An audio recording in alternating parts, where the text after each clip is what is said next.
তাকবীর হবে প্রথম খুতবায়, দ্বিতীয় খুতবায়।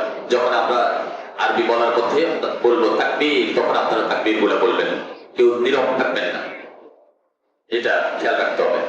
নামাজ শেষ করে খুতবার আসরে কেউ যাবো না, মনে থাকবো ইনশাআল্লাহ। এই কাজগুলো আমরা খেয়াল রাখবো। সম্মানিত উপস্থিতি,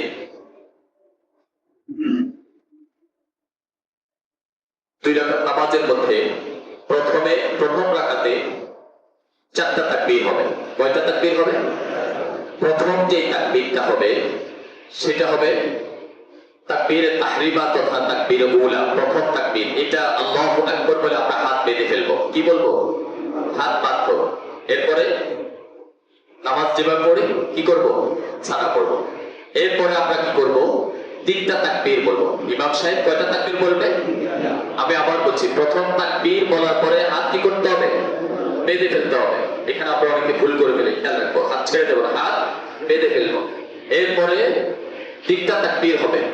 আল্লাহু আকবার, হাত উঠবে, ছেড়ে দেবো। আল্লাহু আকবার, হাত উঠবে, ছেড়ে দেবো। আল্লাহু আকবার, হাত বেঁধে ফেলবো। প্রথম তাকবীরের পরে হাত বাঁধবো, ছাড়া পড়ার পরে 3টা তাকবীর হবে। প্রথম 2টা তাকবীরে হাত উঠাবো আর ছেড়ে দেবো, হাত বাঁধবো না। দ্বিতীয় তাকবীরে আবার হাত বেঁধে ফেলবো। অর্থাৎ প্রথম রাকাতে 4র্থ তাকবীর, প্রথম তাকবীরে হাত বাঁধবো, 4র্থ তাকবীরে হাত বাঁধবো, মাঝখানে 2টা তাকবীর হবে, হাত বাঁধবো না। এরপরে ইমাম সাহেব যিনি নামাজের ইমামতি করবেন, উনি সূরা ফাতিহা কেরাত পড়ে যথারীতি প্রথম রাকাত শেষ করবেন। আমরা তার সাথে একই সাথে শেষ করব। তবে ইমাম সাহেব তাকবীরগুলো জোরে বলবেন, আমরা নিজেরা শুনি মতো তাকবীরগুলো বলবো, এটা ওয়াজিব বলবো। ঈদ জামাত।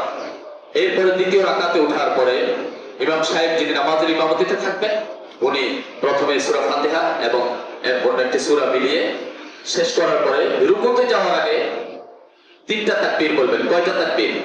প্রত্যেকটা তাকবীরে হাত উঠবে আর ছেড়ে দেবো। আল্লাহু আকবার, হাত উঠলো আবার ছেড়ে দিলাম। আল্লাহু আকবার, হাত উঠলো ছেড়ে দিলাম। আবার আল্লাহু আকবার, হাত উঠাবো, হাত ছেড়ে দেবো। 4র্থ তাকবীরের সময় আমরা রুকুতে যাব। আর বুঝাইতে পারছেন ইনশাআল্লাহ? প্রথম রাকাতে আবার বলছি, এটা ভুল হয়ে যায় আমাদের। প্রথম রাকাতে কয়টা তাকবীর হবে? 4টা। প্রথম তাকবীরের পরে হাত বাঁধবো, মাঝখানে 2টা তাকবীরে হাত উঠাবো আর ছেড়ে দেবো। সর্বশেষ 4র্থ তাকবীরে আবার হাত বাঁধবো। কেরাত শেষ, প্রথম রাকাত শেষ। দ্বিতীয় রাকাতে উঠার পরে সূরা ফাতিহা, কেরাত শেষ। রুকুতে যাওয়ার আগে কয়টা তাকবীর হবে? কয়টা? প্রত্যেকটা তাকবীরে হাত উঠবে, ছেড়ে দেবো, হাত উঠবে, ছেড়ে দেবো। এরপরে 4র্থ তাকবীরের সময় আমরা রুকুতে যাব। তো আমি বিনীত অনুরোধ করছি, আপনারা তো কষ্ট স্বীকার করে আসছেন, এই বিষয়গুলো খেয়াল করবেন। আর নামাজের পরে অবশ্যই খুতবা আসলে কেউই যাবেন না, এটা খেয়াল রাখবো। আল্লাহ পাক আমাদেরকে আমল করার মতো তৌফিক দান করুন। আমিন। সবাই কাতার